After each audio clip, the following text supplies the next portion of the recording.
E estamos de volta com o programa Nosso Lugar ao Sol, apresentando para vocês o meu super convidado, Juliano Libras. Tudo bem, Juliano?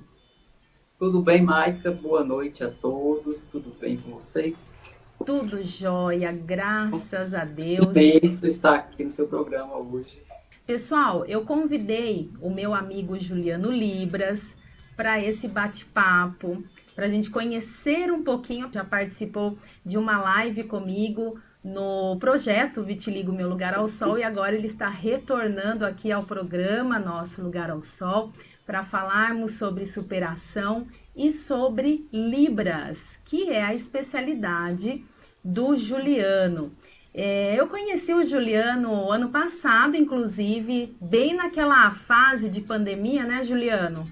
Isso, Foi até um amigo em comum que me apresentou o Juliano, ele me mandou um vídeo na ocasião e eu já, assim, me encantei.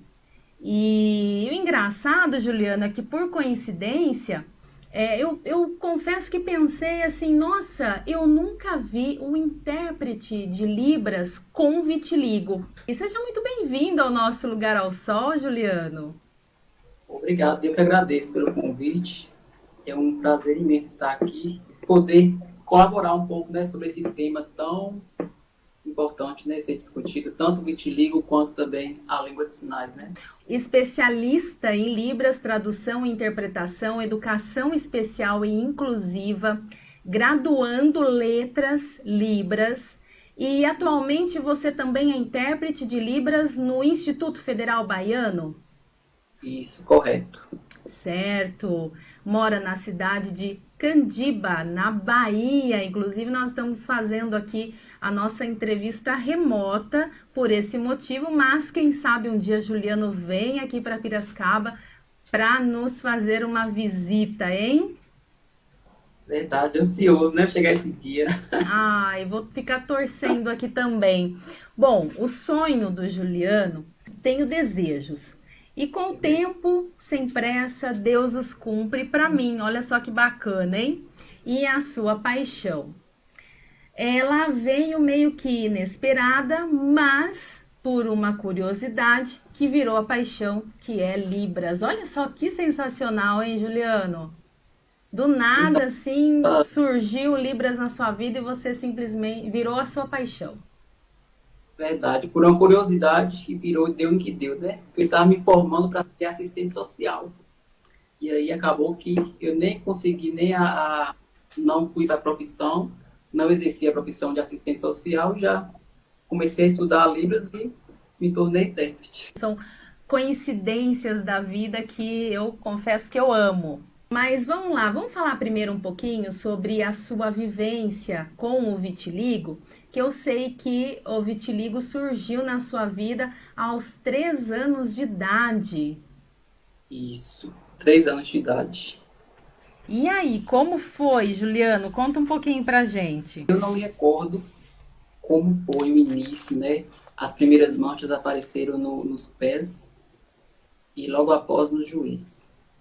É, logo de então, né, minha mãe me levou a São Paulo para fazer o tratamento e tempos atrás, né, até hoje muita gente procura tratamento, né, para cura do vitiligo, aquela coisa que todo mundo sabe como é. E sabemos que o vitiligo não tem cura, mas assim, tem os especialistas que a gente não procura o especialista certo, correto, e a especialista fica naquela enrola de medicação, de dizendo que vai ter uma cura, aquela coisa, colocando esperança numa pessoa que quer ali, esquece a aceitação, né, e quer uma cura definitiva daquelas manchas.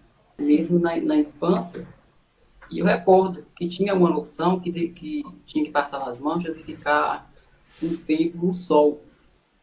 E uma criança com 3, 4 anos de idade, ela não vai querer ficar no sol ali sentada, aguardando um Não, nem processo. consegue, né? Ficar ali Então, eu recordo quietinha, no a sol, sentadinho, não, não dá. Criança, não. a única memória que eu me lembro do vitiligo na infância é essa, de eu não ficar sentado lá no sol. Eu não queria, eu não gostava. E também o sabor era tipo uma garrafa, é tipo um licor, não sei que remédio era aquele, que eu deveria tomar. E o sabor era horrível.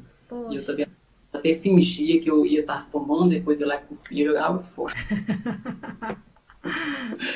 Aí foi assim, o vitiligo para mim, na verdade, foi como algo de nascença. Para Então, você, foi isso. você via como algo que você teria nascido com isso. Isso. E aí foi. Meu histórico escolar, acho que por conta disso, de sempre quando algum colega ou alguém perguntava para mim o que era aquilo, eu falava que era de nascença. Eu nem usava o termo vitiligo, eu ainda nem sabia também, né, o nome. Eu não utilizava, sempre falava mancha de nascença. Na escola, nunca tive, assim, questão de apelido, questão de preconceito de algum colega não querer ter amizade comigo. Isso não tive, graças a Deus, né? Foi Que algo assim. bom. Então, ver que minha vivência com vitiligo era coisa normal, até hoje né? Agora, depois que eu passei a usar o termo vitiligo, uma pessoa leva aquele susto para ser vitiligo. O que é vitiligo? Aí a gente vai explicar que é uma doença autoimune, não é contagiosa, blá, blá, blá, e toda aquela coisa. E foi nessa fase da adolescência, no caso, que você foi pesquisar a respeito. Isso porque na adolescência foi onde surgiu nas mãos. Eu não tinha nas mãos, né? Tinha apenas nos pés e joelhos. Aí foi onde eu fui pesquisar, né, medicamento, alguma coisa assim, algum tratamento. Aí eu passei a novamente frequentar a dermatologista para ver se tinha alguma solução para voltar ao normal a cor das mãos. Ah, Nisso, eu encontrei um dermatologista que vinha uma vez ao mês, próximo à minha cidade. Trocava da minha cidade para outra cidade para poder fazer essa consulta. E ele passou alguns remédios manipulados, onde eram comprimidos e pomadas. Nisso comecei a utilizar. E assim, as manchas que eram bem brancas começaram a ficar rosadas. E aquilo olha. assim, a gente falou, nossa, ó, tá dando algum resultado aqui, vai voltar a pigmentar, blá, blá, blá, blá. Aconteceu que, pelo destino, esse dermatologista teve um acidente e veio a falecer. A partir daí, a gente não tinha outra referência de um bom dermatologista, era apenas esse. Aí eu parei um pouco, né? Falei assim, nossa, e agora? Tava dando tratamento, e aí eu continuo com a medicação, eu paro. Eu fiquei pensando assim, se eu continuar a opção minha, e depois lá na frente der algum problema Alguma nessa. reação? Então eu falei, ó, vamos parar, parei de tomar e te ligo. Nunca me atrapalhou em exercer nada, nunca senti dor, não me atrapalha em nada, então para que eu vou ficar? Então foi aí, eu já tinha uma parte de aceitação por achar que era de nascença. Certo. Aí depois desse acontecimento, veio aí a aceitação de falar assim, ó, eu não quero tomar mais remédio, não quero mais medicação, não quero nada. E eu Aí acho que tudo contribuiu, porque na escola, ou já você falando, já se posicionando como se fosse algo de nascença e as crianças, no caso, aceitaram numa boa, e a família também acredito que tenha dado um suporte bem bacana para você, Juliano. verdade. Aí aconteceu que recentemente, assim, eu fui em uma dermatologista. Só que não foi por conta do vitiligo, foi por conta de espinhas. Tá tendo espinhas, mas nas costas e no rosto. Adolescente, né? Eu queria dar um jeito nessas espinhas. Quando eu cheguei, quando eu cheguei na dermatologista, ela falou assim: ah, você veio para algum tratamento de vitiligo? Eu falei: não, não foi por conta do vitiligo, não. Aí fui mostrar as espinhas que eu queria. Não. Mas aí eu perguntei: tem alguma novidade sobre o vitiligo que falar agora tem cura? Ela falou: olha, tem uma solução que vamos passando na pele e ela vai adquirindo a pigmentação, vai repigmentar a pele. Olha, Falei, nossa, eu me passei a receita dessa loção que eu vou começar a passar para ver. Aí, passei a receita, eu comecei a colocar. Quando você passou a solução, demorava uns 15 a 20 minutos, voltava o contraste da pele, ficava toda a cor normal, a minha cor, né? Aí eu falei, nossa, dá resultado mesmo. Aí depois eu fui inventar de lavar uma meia, Aí eu fui lá, lavei essa veia, esfreguei, estendi no varal. Aí quando eu olhei, tava novamente as manchas. Era uma tintura. Era uma tintura, era tipo uma maquiagem para disfarçar. Calma aí, vou passar de novo para ver, talvez é porque não vou direito. Passei novamente. Aí depois passou 2, 3 dias, novamente sumiu, voltou as manchas. Aí eu peguei o frasquinho, guardei e voltei na revisão para ver as espinhas e levei o frasquinho e falei assim, esse frasquinho você me disse que era para voltar a pigmentação da pele? Aí ela foi reexplicar novamente, que ela não havia explicado, falar, não, se é tipo uma camuflagem. Eu falei, e pra que eu vou querer uma camuflagem? Aí foi esse ponto que eu peguei o vidro, me joguei fora e aí pronto. Porque eu já não queria mais nada falar de medicamento vitiligo, foi a partir daí que foi o final de tudo. Eu não quero mais saber de dermatologista para vitiligo, só para espinhas. Mas que responsável essa médica, vamos combinar, hein? Verdade. E na sua família não tinha ninguém com a doença? Alguns médicos, né, dermatologistas, falou que era hereditário. Nunca falou que foi questão de emocional, mas hereditário. Aí tem bisavô, eu tinha bisavô que tinha vitiligo e diversos primos que têm. Um teve um desenvolvimento vitiligo, o outro começou em alguns pontinhos do corpo e lá estacionou, não regrediu. Então, cada um, tem várias pessoas da família, mas cada um de uma forma.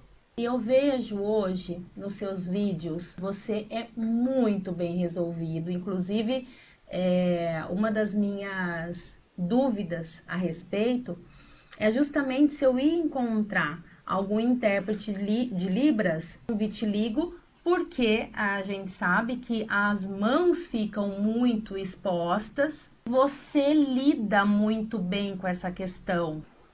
No início, logo quando eu passei a ser intérprete, teve um momento que eu pensei, falei, nossa, quando eu for começar mesmo a trabalhar, quando o surdo vê, né, o vitiligo, ou os colegas intérpretes ver, se vocês vão ficar meio receoso comigo, eu pensei isso no início. Mas aí, acho que pelo aquele sentimento lá, desde a infância, de nascença, então quando eu ia para um evento lá e comecei a trabalhar, nem lembro que eu tenho vitiligo, mas aí, o que eu pensava, o que eu sugeri, falei assim, quando um surdo veio, vou perguntar o que é isso, se fizer cara de estranho, de nojo, outro colega, só que isso não aconteceu. Todos os surdos que até hoje, né, eu tive contato, surdo e colega intérprete, quando topou comigo pela primeira vez e viu vitiligo, fala assim, nossa, você tem vitiligo? Eu tenho uma tia que tem. O surdo fala, eu tenho, o meu avô tem, o meu irmão tem. A maioria, às vezes, não consegue, não conhece o termo vitiligo. Mas quando vê a mancha branca e vê aquela caracterização ali, fala assim, da minha família tal, fulano tem, eu conheço, eu sei como é isso aí. O surdo ele tem uma visão, assim, uma mente aberta, ele sabe todo o significado do que o vitiligo significa. Então, é algo que eu ficava assim, admirado, né? De boca aberta, assim, nosso surdo, às vezes, assim, eles têm um bloqueio na comunicação, mas isso aí não impediu deles ver, de perceber que o vitiligo é algo normal, é algo que não vai te trazer é algo que não vai te atrapalhar em nada. Então, o surdo, ele tem essa visão, assim, espetacular. Quem tem história tem música. Vamos apresentar a sua música preferida para os nossos web telespectadores. Eles vão conferir aí a sua interpretação da música Stand By Me. E daqui a pouquinho a gente volta. Ok.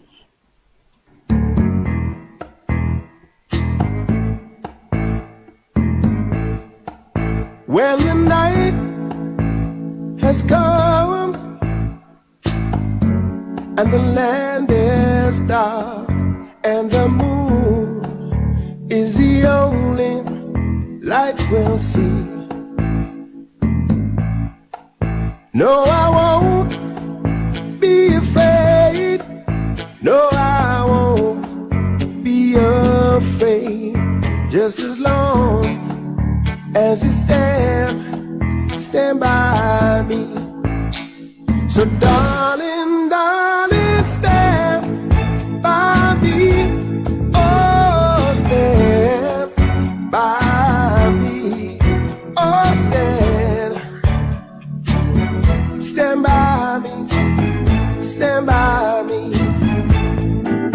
If the sky that we look upon should tumble and fall, or the mountains should crumble to the sea,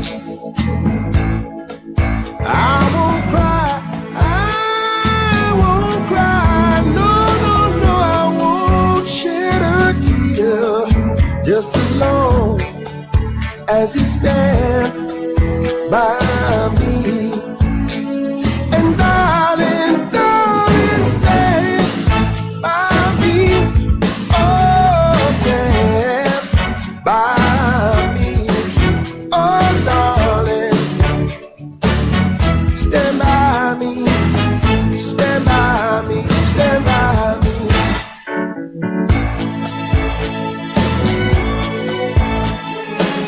Fala pra gente como foi produzir este vídeo, né, da sua música preferida. Então, foi um desafio, né? Porque inglês é uma língua aí que eu não combino, eu já tentei já aprender, mas não consegui. Então, né, pegar a letra da música em inglês, voltar para o português, aí fazer a adaptação para Libras. Então, é algo que demanda assim, um tempo, né, e um esforço muito grande. Mas por ser uma música ali, né, minha música preferida, né, que eu gosto, então foi algo assim mais prazeroso que eu tive. Mas então, essa dificuldade. Por isso, nós, intérpretes, que a gente pede tanto em palestras, eventos que for interpretar, antes mandar todo o material anterior para a gente poder fazer esses estudos, essas adaptações, que é muito importante para o surdo. Porque você imagina aí você colocar o vídeo aí da música, stand-by, e falar assim, Juliano, interpreta aí agora, ao vivo para nós. Como eu iria sair, né, nessa interpretação? Então ia ter uma dificuldade muito grande, né? E quem ficava prejudicado era o surdo.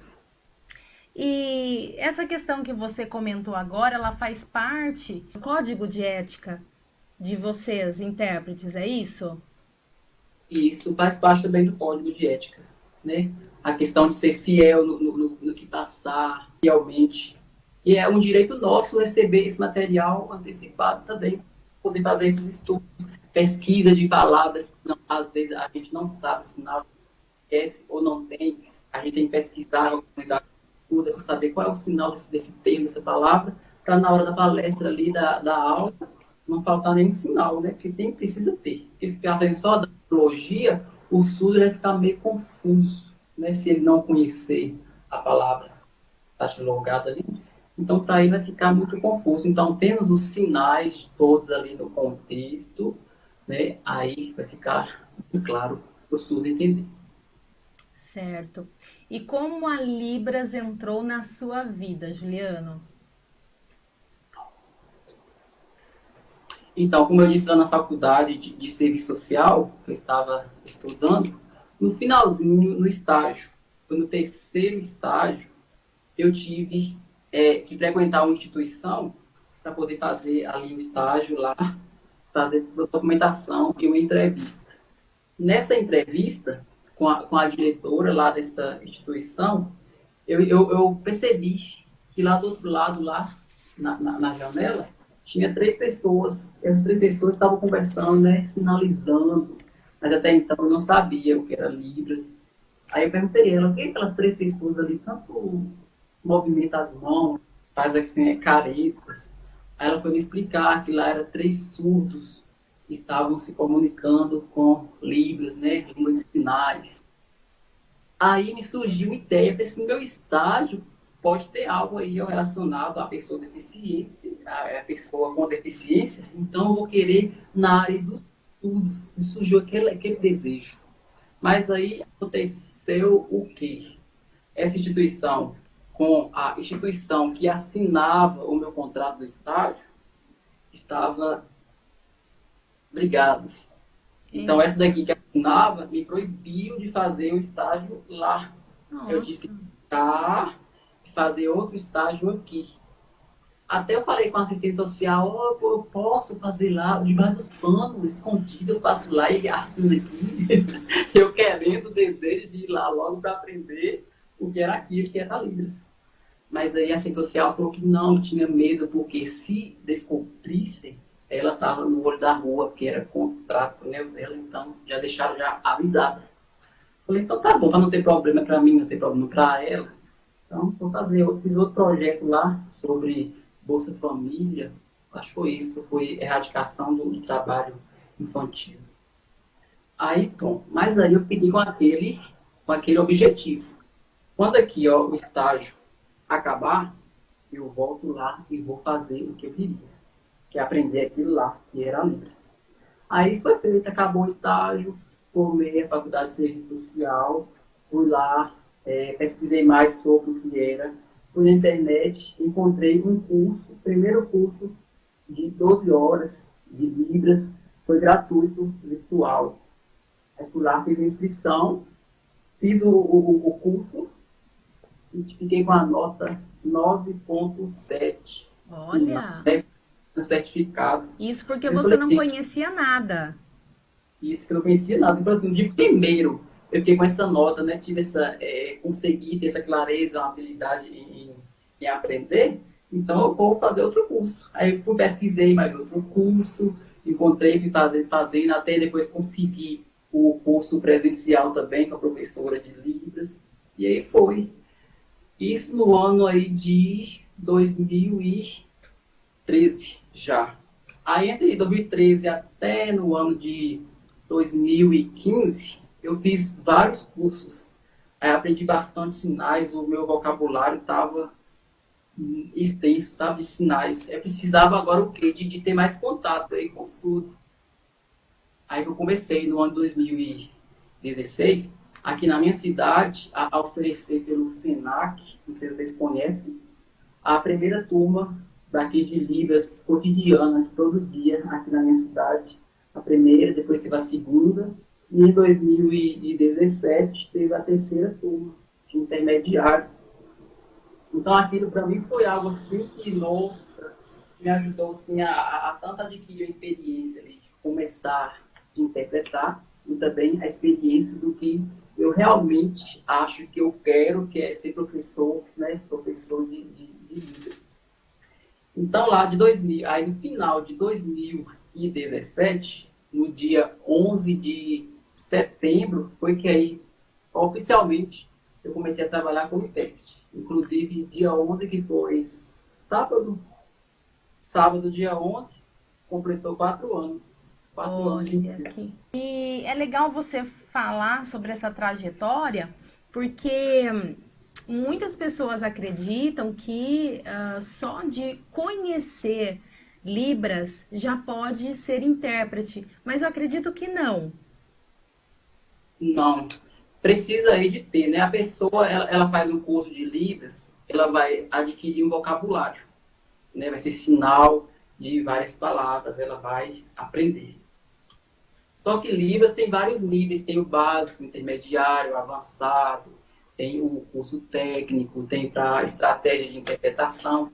Então, se a pessoa ela sabe sinais soltos, ela precisa aprender agora a estratégia de como organizar esses sinais na gramática.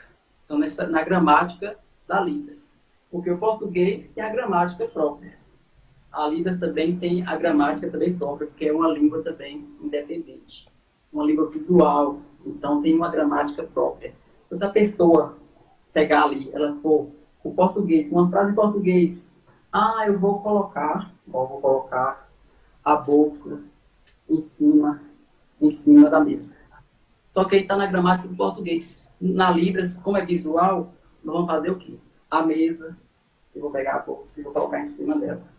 Então tem uma diferença visual para o surdo entender as coisas mais claras, entendeu? Então, para a pessoa ela ser intérprete, ela precisa de uma formação básica, intermediária, avançada, se possível, uma pós. Tem aí Letras Libras, que é faculdade, então precisa de ter essa experiência, né? E muito contato com o surdo também. E hoje existe alguma estimativa, assim, de quantidade de intérpretes no nosso país? Você sabe mais ou menos esses dados? Olha, os dados tem a confederação, né, de intérpretes do nosso país, e cada estado também tem associações, tem as organizações, só que assim, de número total, eu não vou saber te falar quantos, mas eu só sei de pessoas surdas, né, que são mais de 10 milhões, mas de intérpretes eu não sei te falar o número exato de quantos são. E eu imagino que bem menos do que realmente precisa, né? A sociedade precisa ter, né, Juliano? Verdade. Assim, é uma categoria que é bem pequena. Hoje em dia, principalmente agora, com a pandemia, esse trabalho aí ficou mais requisitado e profissionais são poucos. Então, assim, você vê de perguntando, ó, precisa de intérprete, tem vaga para intérprete. Recentemente teve uma seleção por aqui e eram 3 vagas para intérprete. E inscritos não teve para aqueles intérpretes, não teve inscritos, assim, por falta de profissionais. Nossa, Juliano. O número é pequeno ainda. Precisa de mais pessoas, né, nessa causa para poder estudar e para esse trabalho, essa profissão. E, e na sua visão, assim, Juliano, por que essa quantidade de intérprete? Por que não as pessoas não se motivam de repente, né? Não tem essa motivação de aprender a língua de sinais? Então, motivação tem até demais. Só que eu observo que a maioria das pessoas, quando entram em um curso de Libras ou um curso para interpretação, elas vão pela emoção de achar bonito. Assim, nossa, o intérprete ali sentadinho ali, interpretando ali, é lindo, então eu vou querer fazer. Só que quando passa aí para a parte de gramática, a parte de ética, a parte dessas coisas, então a pessoa, ela meio que se desanima. Então, eu acredito por conta disso. Então, a pessoa, ela acaba desistindo. E também por ser uma profissão que ela requer muito esforço da pessoa, também é muito cansativo. Então, se tem um evento, uma palestra, e não tiver no mínimo 2 profissionais para revezamento, e no ideal aí seria 3, mas normalmente ficam 2, para estar revezando ali de tempo em tempo, de minutos em minutos, tem um revezamento. Porque enquanto um ali está interpretando, o outro está descansando para depois ir lá revezar. Então tem aquela troca. Então, tem instituições que acontece que vai lá, contrata um intérprete, um apenas, para tantas horas de evento. Então, a pessoa tem que passar da gramática do português para Libras, então está com a mente trabalhando, está com o corpo trabalhando, então o cansaço é duplo.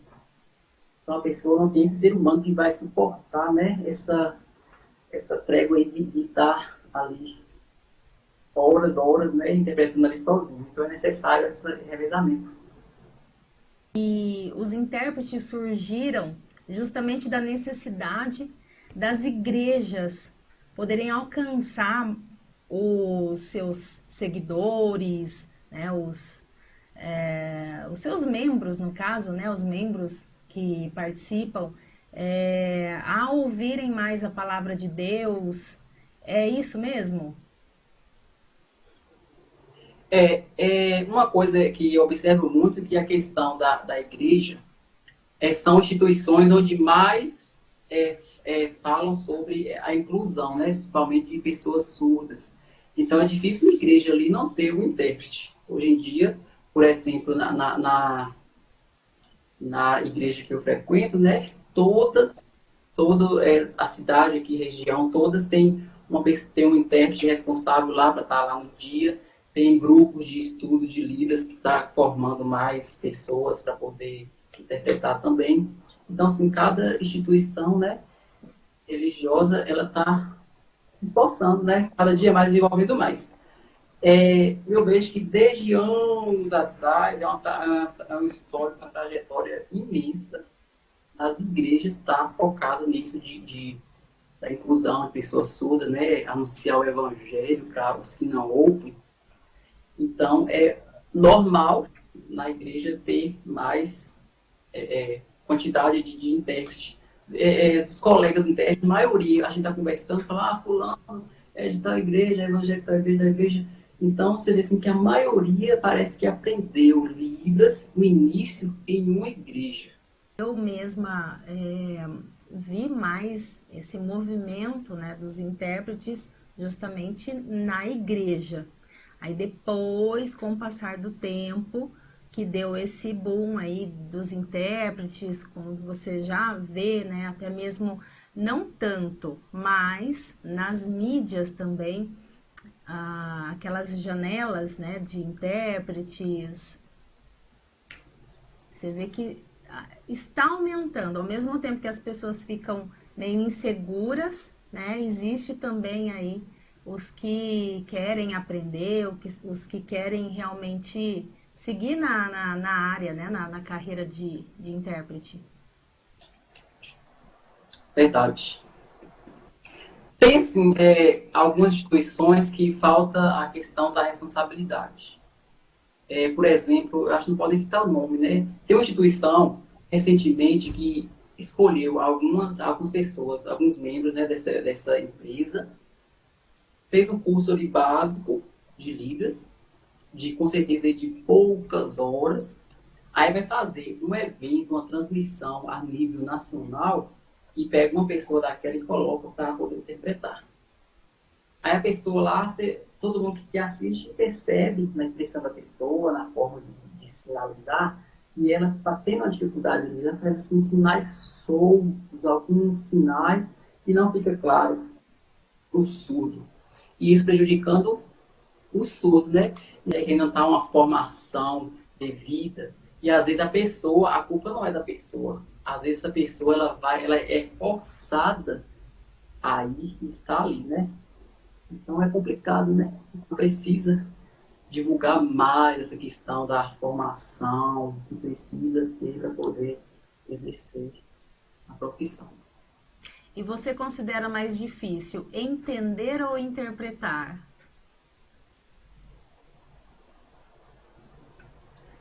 No caso, seria as duas funções nossas, as maiores, interpretar em Libras, fazer a interpretação, a sinalização, ou então fazer a voz, no caso de um surdo que está lá sinalizando, aí eu vou dar a minha voz a ele, eu vou oralizar. Eu, como muito maioria dos intérpretes também falam isso, que a questão de fazer a voz do surdo é mais difícil do que fazer a sinalização, né, do português para a Libras. Agora, fazer da Libras para o português oralizado é mais difícil, porque envolve que o surdo, por exemplo, se eu estiver numa palestra e chegar um surdo, e o surdo levantar a mão querer falar algo. Esse surdo aqui, vamos supor que ele é de Minas Gerais, e eu sou da Bahia. Então, lá em Minas Gerais, tem variações com a Bahia em sinalário. Então, o surdo vem cá, vai lá sinalizar, vai ter sinal que eu não vou nem saber que sinal é aquele. Então, eu vou ficar ali travado, eu não vou conseguir dar a voz para o surdo para ficar uma mensagem clara. Então, o necessário é o quê? Cada região ter o surdo, então, o intérprete que conhece aquele surdo, que já conhece o vocabulário, então vai facilitar. Entendeu? Então, é a questão, se for a pergunta sua essa, qual é mais difícil? É sinalizar ou dar a voz? Dar a voz é mais difícil, por essa questão aí de variações. E os sinais, quem cria os sinais? São os surdos mesmo, é isso? E são surdos que criam. Tá. E outra coisa também que eu ia perguntar, que você até comentou dessa questão da região, né? E existem sinais para cada região. Então, não é padrão. Não, tem as variações linguísticas.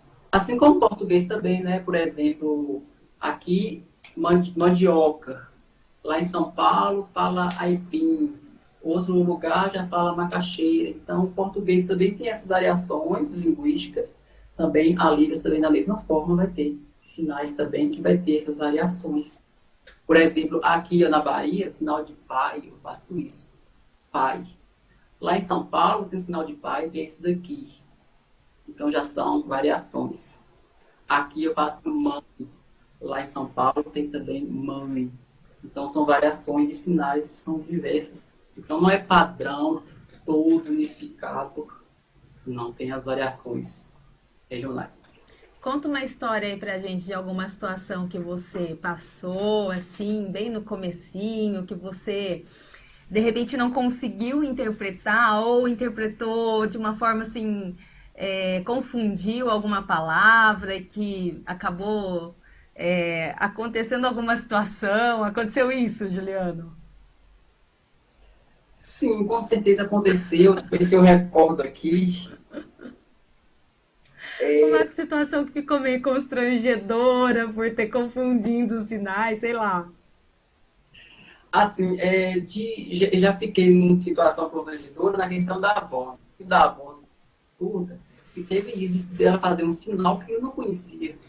Então eu fiquei assim. Aí eu Paralisado? não consegui mais romper a conversa, né? Porque a surda continuou lá, ó, sinalizando, e eu travei. Então, assim, eu peguei o microfone, passei para um intérprete e fiquei fora. Mas é uma situação, assim, que... Agora, tem outras situações de acontecer o quê? Teve duas surdas. Essa não foi questão de esquecer sinal. Foi de eu esquecer que elas duas eram surdas. Porque as duas começaram a brigar. Aí teve agressão, elas mudaram o cabelo uma da outra. Sério? E eu fui tentar separar as duas. Nisso eu fui tentar separar, eu esqueci que elas eram surdas e comecei a gritar: fulana, solta fulana, fulana, solta. E falava alto: fulana, solta, solta. E não soltava, né? Não ia soltar. Depois de um tempão, ó, de minutos depois, eu acalmei, eu sentei e falei assim: gente, eu pedindo pra soltar, gritando, e esqueci que elas eram surdas as duas. Então foi uma situação assim, que eu me senti depois, falei, gente, como pode acontecer uma coisa dessa? Meu Deus, Juliano! Pois é. Gente do céu. Viu? E eu ainda não encontrei um surdo que me desse um sinal. Lembra que a gente até comentou na outra live que eu teria que encontrar um surdo para que ele me identificasse com o meu sinal? Não encontrei ainda, Juliano. Tá difícil. Eu acho que você vai ter que me dar o sinal aí, viu? Porque tá difícil. Vou tentar conversar com algum surdo aqui, mostrar umas fotos suas, uns vídeos seus e falar assim, então tem um sinal para ela, aí vou gravar o vídeo e te dar um sinal. Quero só ver, hein? É a única forma, né? Quero só ver. E, Juliana, outra coisa também que eu ia te perguntar é sobre a mímica e a interpretação. Tem pessoas que confundem também? Sim, porque dentro dos parâmetros aqui, ó, da Libras, tem a expressão facial, expressão corporal, que envolve muito aí uma questão vou falar caretas, né, de uma expressão corporal que acaba tendo em uma ou outra mímica algum gesto. E isso envolve para a questão de ter chamados aí classificadores dentro aí da Libras, que ajuda a deixar mais clara a mensagem que está passando. Então, a Libras é sinais, só que dentro desses sinais aí, né, nesses classificadores, a gente faz muita expressão corporal, facial, uma mímica, alguma coisa, poder transparecer, deixar mais claro também a mensagem. E eu já vi relatos também de intérpretes que reclamam muito, até na questão do bullying, do bullying, né? As pessoas tiram sarro. Isso também é muito depreciativo até para a categoria. Com certeza. Eu vejo assim, sempre eu procuro um lado bom a questão, quando fala aí, por exemplo, teve lá no início, quando o presidente, né, começou a transmitir algumas lives com o intérprete, e a intérprete fazia lá caras e bocas, e tiraram muitos prints, e criaram deles. Então, é algo assim que fica meio que chato, né, para os intérpretes, mas eu olhando o lado bom, a questão que dissemina a profissão, dissemina a língua. E você sabe que eu acredito que a comunidade também a categoria também achou interessante a questão até da primeira-dama dar esse apoio para vocês. Eu, agora, nessa questão, eu já vejo assim, um apoio que foi meio que forçado, meio que um pouco mentiroso, porque no início... Você acha? Por que, Juliano? Ela fez toda aquela coisa, não, fez até vídeo falando que ia ser ó, que ia ajudar a comunidade surda, mas logo depois foi acontecendo o quê? A gente tinha aí a única TV para surdo aqui do nosso país, foi lá, tiraram a verba, cortaram, acabou com a TV para surdo. Então, a única TV acessível, toda em Libras que tinha aqui do nosso país, foi lá, cancelou. Demitiu todo mundo, acabou. Depois, logo veio o quê? Tirou o cargo de intérprete, tirou da grade lá de concursos efetivos, tirou também. Hoje em dia, você encontra aí, mal algum contrato. Então, assim, ajuda uma parte, desajuda em outra. Então, acaba que fica essa coisa. Não sabia disso, porque a gente vê tanto, eu pelo menos vejo, né, ela nas redes sociais, na mídia, sempre exaltando também, né, a comunidade, e ela mesma, né, interpretando, enfim. Então tem essas controvérsias aí, né, do que acontece por trás, que às vezes assim, nem todos sabem, né, o que aconteceu. Não imaginava.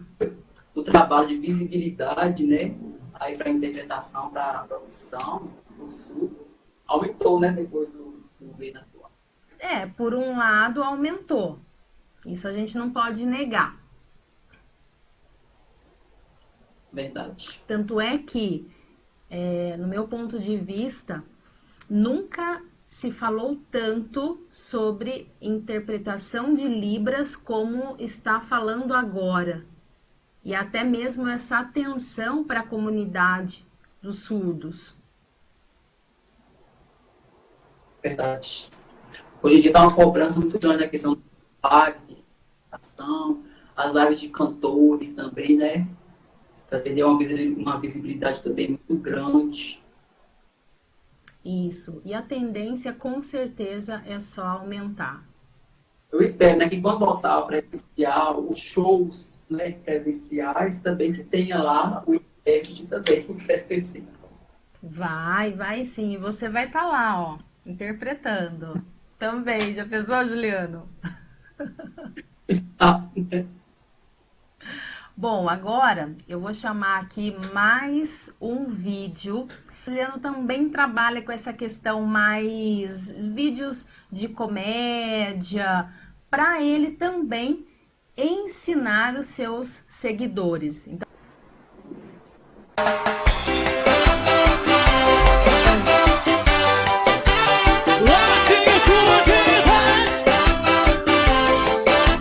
Joga pra cima, moça! Quando o cachorro encontra o gato, um dos dois desaparece. Isso